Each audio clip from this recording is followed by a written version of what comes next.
Hello crafting friends, welcome to my podcast. My name's Barbara Radzivikas and I'm Bondi Crafter. In this episode, this is a follow-up to my previous and first video on, not my first vlog, but my first episode on lap quilting. And so this is a continuation, more info. Exciting. I am lap quilting this big quilt. Get settled. I'm working on this corner and I've put tape on it. You can see the tape going from corner to corner. I'm doing straight lines. It's easy to do. Yeah, let's get started. This is my, before we start, this is my tray of quilting equipment. I have my needle threaded. I like a long thread. It would be 1 meter long. My Valdani cotton.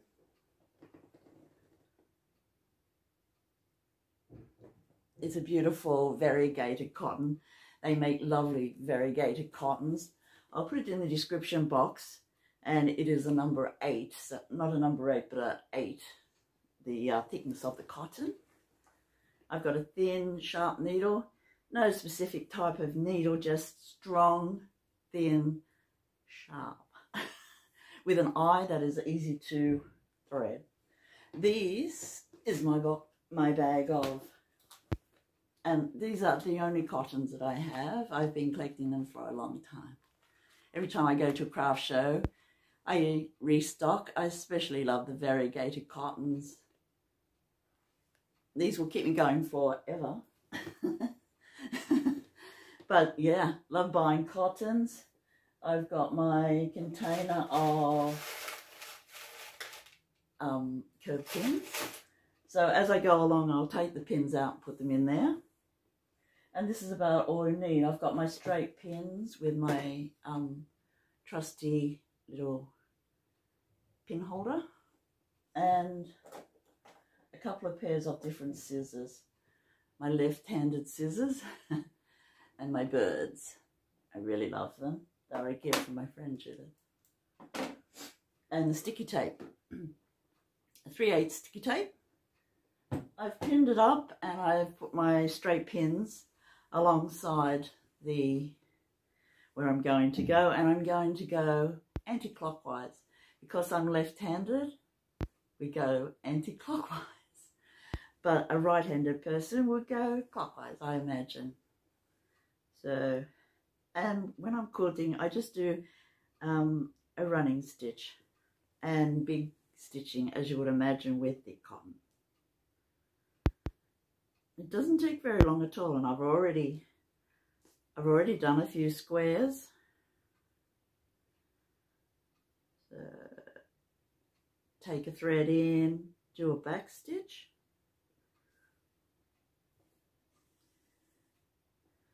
And ready to set off. I'll put the camera further in so we can see. Okay, let's set off. This pattern on the quilt is called A Trip Around the World. So, very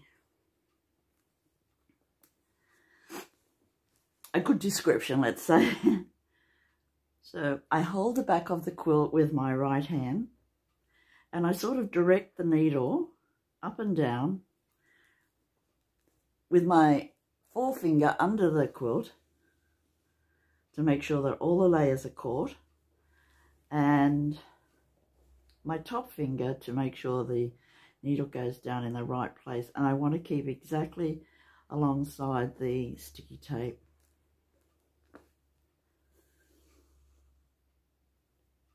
And you see where the pin is.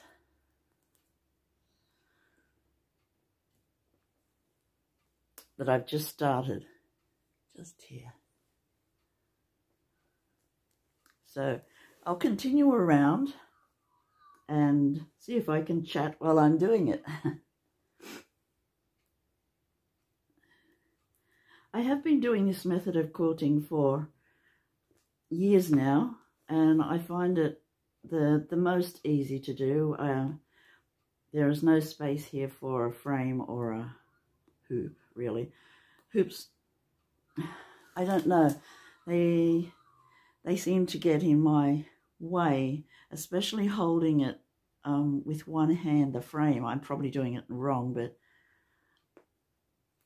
I'm self-taught. I haven't been to any classes on quilting, but this is the way I quilt, and I think it's, you know, this is an excellent way to quilt. The stitches are very neat and even. The cotton is not white. It's you can have any colour you like, and I like having colours in my cotton to either contrast with the fabric or match the fabric.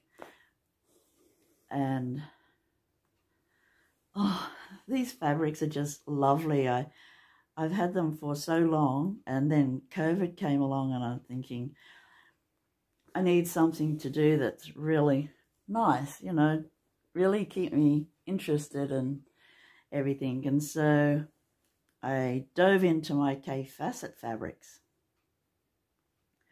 I was lucky enough to get Fassett fabrics and a few others from the US when our dollar was really good against the greenback. It was like even.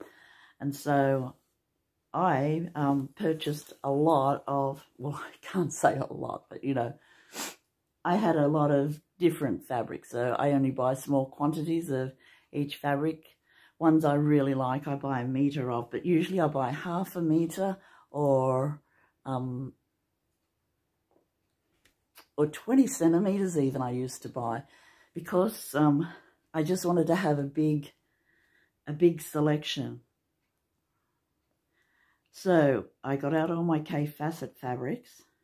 I think there was about 150 different fabrics of Fassett and Philip Jacobs and Brandon Mobley, and there are also a few others that I had that sort of went with it, like this black one. I'll put the name in the description box below. But these are mostly older prints. And yeah, I got them out. And I really like making my own jelly rolls. Pardon me, sneeze. And to make my own jelly rolls, I choose 5 fabrics, and I cut them into 2.5-inch strips. And then I sew them together all in the width of fabric, so that,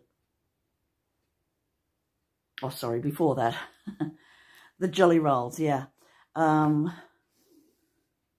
they're 2.5-inch squares, strips really, which is a jelly roll. And then I have width of fabric. So, and before I make them into a jelly roll, I technically call them a jelly roll, but they just the width of fabric, 2.5 inches wide. I sew the strips together in different configurations and then cut them up. And I find cutting them up is so interesting because you can just have the pattern just magically appear. It's unreal. Kate of the Last Homely House has made a really nice, interesting episode on how to cut, sew, and quilt. Well, I don't know whether the quilting would be the same as this, but how to make a trip around the world using 2.5-inch strips. I think she did Fassett too. I've done 3 or 4 Fassets in lockdown, and I've only got the tops, and they're ready to go. So the back, front, and the binding on. they're all in that standby motion, ready to go. And so this is the one I'm doing at the moment. And let's see, I've made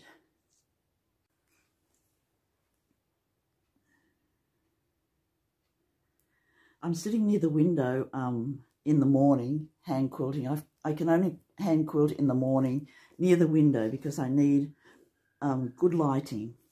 I think good lighting is, and especially, you know, from the window, is the best way to go.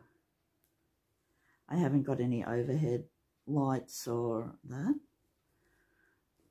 What's going on?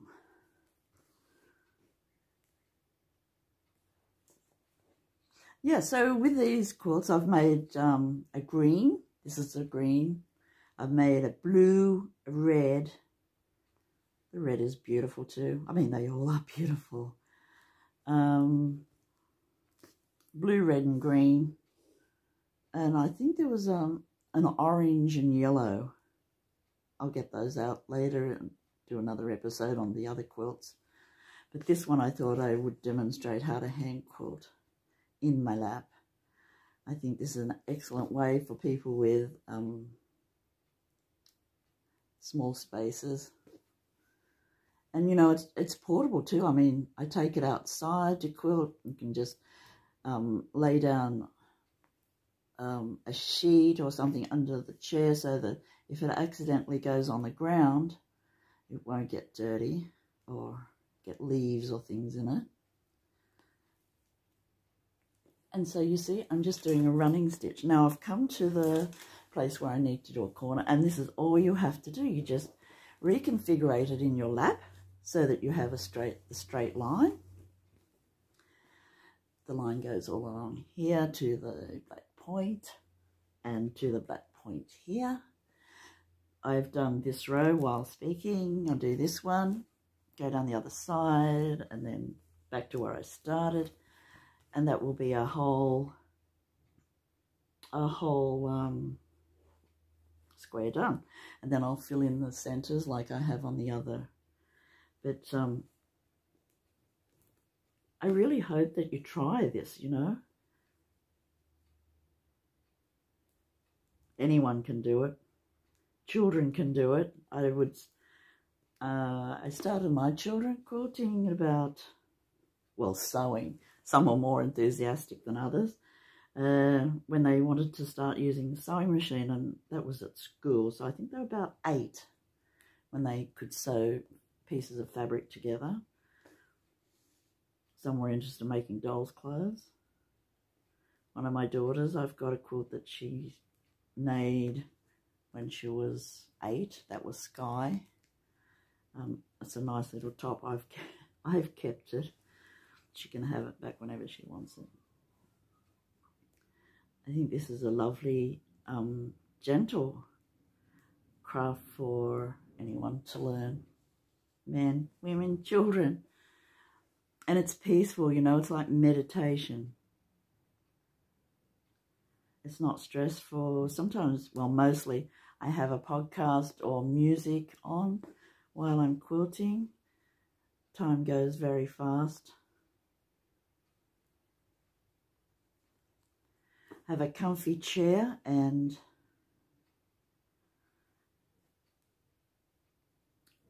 equipment set up in a tray so that it's easy to put away. I just like laying it out on the table though to put the sticky tape on before I start. And as you can see, no puckers. Very thankful when there's no folds or puckers on the back. You have to be very careful when putting the sandwich together. I've done an episode on pinning up. I believe that was in the first part of this on lap quilting. I did. So these little running stitches are small, but they're all even. Easy to see on the lighter fabric. So this will be a very, I wouldn't say utility quilt. Might be a bit more careful with it than that, but definitely machine washable and dry on the line. Here I am. So you can see what I'm doing. Here's my needle, just there. This is a fairly big quilt, and it's just so lovely to hold, you know, and fold, and especially now it's winter here in the Southern Hemisphere, it is a perfect time to do hand quilting. So I hope this is helpful. If you have any questions, please feel free to ask, or if you're interested in this method of hand quilting, please ask, or if I can help, that'd be great. Some of my friends have already asked a few questions about it. That's great. But yeah. And when you've finished, you know, you have this beautiful quilt that you can just snuggle up to. That's the best part, really. Well, not for me, but the kids really love it, and they have it on the couch. Beautiful gifts. I make smaller ones for gifts for babies. I call them mitzvah quilts because they're gifts of kindness. And I usually have a teddy bear to go with it, a patchwork teddy bear that I made from the similar fabrics. So it's a nice gift to give someone. Also, my older friends, or a birthday present, all love a quilt. So get quilting, friends. This is a close-up look at the quilting that I've just done.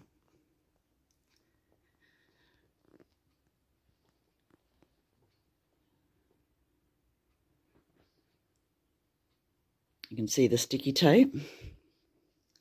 So I came down here, turned the corner, and parked the needle. So ready to go. But isn't this just beautiful fabric?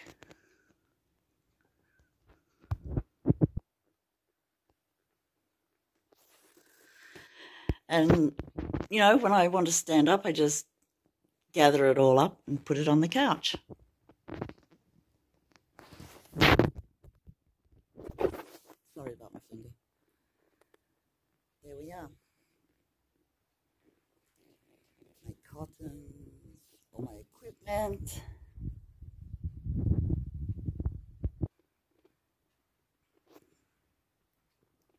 Thank you for watching this episode. That's me signing off. Please let me know what you think about lap quilting. Bye for now.